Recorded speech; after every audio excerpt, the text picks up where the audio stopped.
If the person's doing the vision board and they're saying, when I get my new car, I get my new house, I get my new relationship, then I'm going to feel so great. Well, then they're back to the program, waiting for it to happen for them to feel the emotion. They're believing their outer world has to change in order for them to feel better. There's no effect of drawing the experience to you with that way. So the person has to use those tools to get them into the emotional state for them to feel like it's already happened. Now think about this.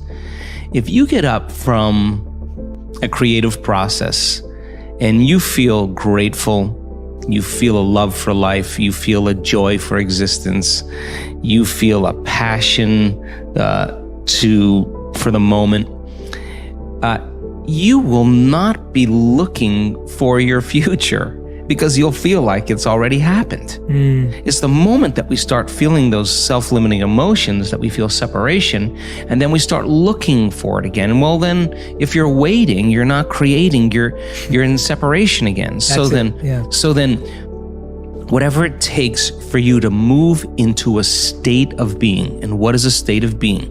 Thoughts are the vocabulary of the brain. Feelings are the vocabulary of your body. How you think and how you feel creates your state of being. So then if you wake up in the morning and you come back to your senses with a clean slate and you say, I don't feel anything, and you say, well, let me start thinking about all the problems in my life. Well, all those problems are connected to different people or different objects or things at different times and places. The moment you remember your problems, a memory is a record of the past. You're thinking in the past. Every one of those problems has an emotion associated with them. So all of a sudden you start feeling unhappy, you start feeling bitter, you start feeling frustrated. So now your body's in the past.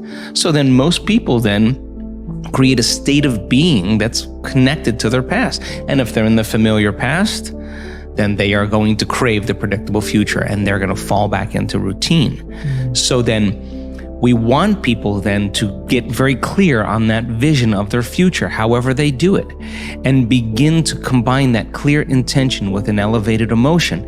And the stronger the emotion they feel from the vision they're creating, the more altered they feel inside of them, the more they're going to pay attention to the pictures in their mind. And now they're remembering their future. And biologically, it's exactly the same as remembering your past. In fact, if you're not being defined by a vision in the future, it means you're making your past more real than your future. You're falling in love with your past. You're more in love with your past than you are with your future. That you're believing in your past more than you're believing in your future. When you get to that moment where you have that feeling, that's your compass. Because that feeling is going to drive your behaviors. It's going to drive more of those thoughts. And when you feel that feeling and it's visceral, no person, no thing, no experience will stand in the way between you and that vision. And you will be initiated by the universe into wealth. You will be initiated into health. You'll be initiated into freedom. Those people, all those people that have healed themselves of all those different health conditions, they are so humble and so happy, and they feel so great that they would never trade this feeling because of what you thought of them. They've left that program behind a long time ago. They actually don't care how you think of them. They actually are so happy with themselves that they're no longer dependent on anything outside of them. Now, I think that's a really important moment because that's the moment we give people permission in our lives to do the same, right? And I think that more and more people are beginning to figure that out. I think, everything starts with a thought. I mean, everything that you do in your life, you have to have a thought before you initiate an action, right? So if you believe that your thoughts have something to do with your destiny, like any great leader in history understands that, the first thing you have to do is you have to decide, are you going to be defined by a vision of the future, or are you going to live by the memories of the past? So, I'll give you an example. Most people wake up in the morning and your brain is a record of the past. It's an artifact of everything you've learned and experienced to this moment, right? It's a memory bank. So most people wake up in the morning and they start thinking about their problems, and those problems are connected to certain people and things at certain times and places. And the moment they start turning on those circuits, those memories are actually causing them to think in the past. Every single one of those memories has an emotion associated with them, and emotions are the end product of past experiences. So then the moment they recall the event, or they recall some problem in their life, they start feeling unhappy, they start feeling discouraged, they start feeling anxious. Now, thoughts are the language of the brain, and feelings are the language of the body, and how you think and how you feel creates your state of being. So we could say then, most people's entire state of being when they start their day is in the familiar past. Well, if you live in the familiar past, then it makes sense you're going to create the predictable future.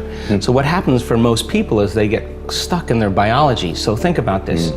Your body is your unconscious mind. It doesn't know the difference between an experience in your life that creates an emotion and an emotion that you can create by thought alone. So if you're living by the same emotion every single day, and those emotions are influencing your thoughts, and you can't think greater than how you feel, or feelings have become the means of thinking, you're thinking in the past. Your lens of the future is going to be colored by the past, so you can't see possibilities. So most people like to wait for crisis or disease or diagnosis before they wake up enough to see. Well, the challenge is that biology tends to be redundant. So if you keep thinking the same thoughts, and those thoughts begin to fire certain circuits in your brain, the nerve cells that fire together wire together, so all of a sudden you start getting hardwired, and those are the thoughts that you can think the easiest.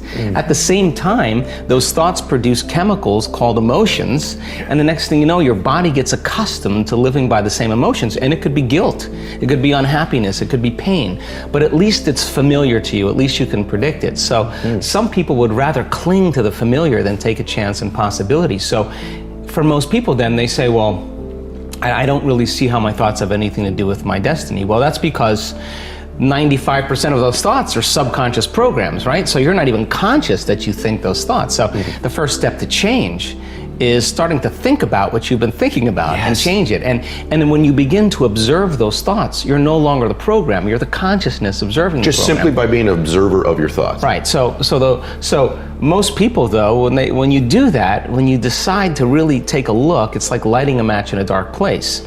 So you feel uncomfortable. So it's easier to turn on your TV, it's easier to play with your cell phone, to distract yourself from those feelings. Well, when you understand that change really requires becoming uncomfortable to a certain degree, and that's normal, that you're leaving the known and you're stepping into the unknown, then it begs the question, what thoughts do you want to fire and wire in your brain? Because your attention on those thoughts begins to reorganize circuitry, remold the brain.